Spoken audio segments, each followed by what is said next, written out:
It's now 4 in the afternoon. Is this a good time of the day to go out for another drive? Normally you have one in the morning. I always recommend it to go out either early morning or late afternoon. I mean, this is a beautiful time, especially depends if you're an avid photographer. You can always get the sunset, so it's a golden hour.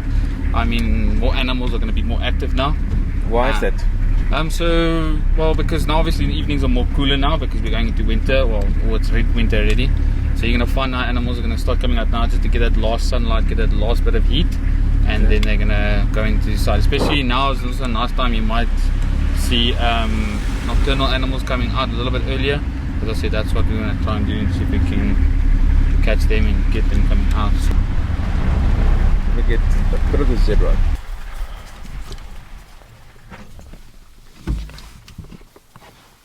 Okay, as you can see, she's very relaxed. She's very attentive. She's listening to us, but if she wasn't happy, they would have moved off a long time ago. As we were saying, with the roads, the brain is incredible. It just picks it up.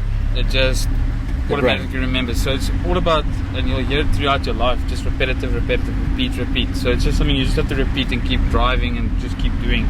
So yeah, it takes us about 2 weeks, maybe minimum. Depends how many times you get out there just to drive in the repeated roads, and then you just pick up your bearings.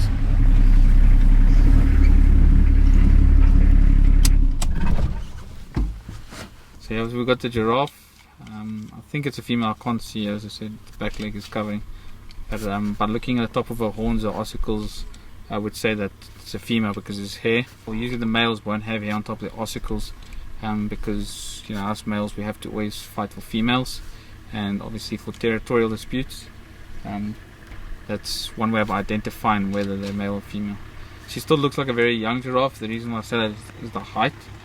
But what you can see, giraffe is very tall. In bushes helps us a lot. We can use this animal, and this is how I got to see my first leopard. Not at Mabula when I was in training, but usually you'll find predators very easily with giraffe. Because they're so tall and they're very curious animals, so they'll actually stop and stare in a certain direction. Now, the best way to see it, if all of them are stopping and staring in a certain direction, then you know there's obviously something there. But like, as you can see, she's just curious. As I said, I see some antelope at the back there. It looks either like Blesbok, and then there's eland. So she's staring right down there just to look and see what's actually walking there. But usually also they'll stare and look at the vehicles too, so they're very curious. Will the giraffe also keep to a certain type of group of animals? In other words, I'm looking out for you and you're looking out for me. Well, it's not just a certain group. I think what will happen is if there is, like, obviously they're browsers, so they eat leaves. So if there is trees, like here we've got this open plain to the left here. Now if there was zebra or other animals, they were more than happy to share the grass with them, because she knows, or the giraffe knows, and animals knows the difference between a predator. So predators usually have eyes in front of the head, and then your herbivores and your grass eaters and all that will have eyes on the side of the head. So that's why sometimes animals get scared of us, because they see that our eyes are not on the side of our head, which would look funny. She'll happily live, browse with them, and we call it actually a symbiotic relationship, where two species work together for the same purpose, so they'll look after each other. But usually, like the oxpeckers, we call it more like a symbiotic relationship, because the oxpeckers are also there as an alarm system for the animals. So if they go up flying, going crazy and start tripping, there's obviously something that's disturbed them, either a predator. And then the giraffe provides them food by having ticks on her and fleas and stuff. So it's like a grooming service. So that's where two species are actually working together to look after each other. So.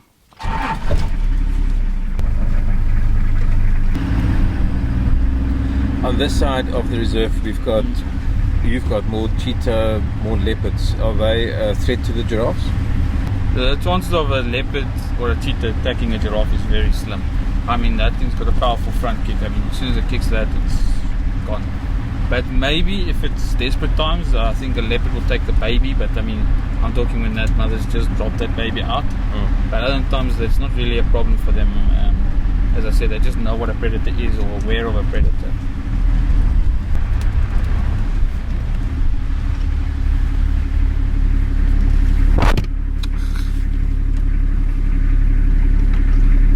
Very young wildebeest.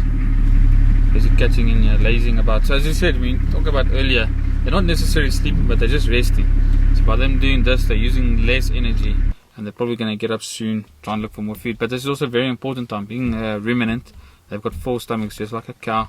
As you can see, the one standing up, its mouth is moving. It doesn't have a twitch or an itch or something. It's just basically ruminating.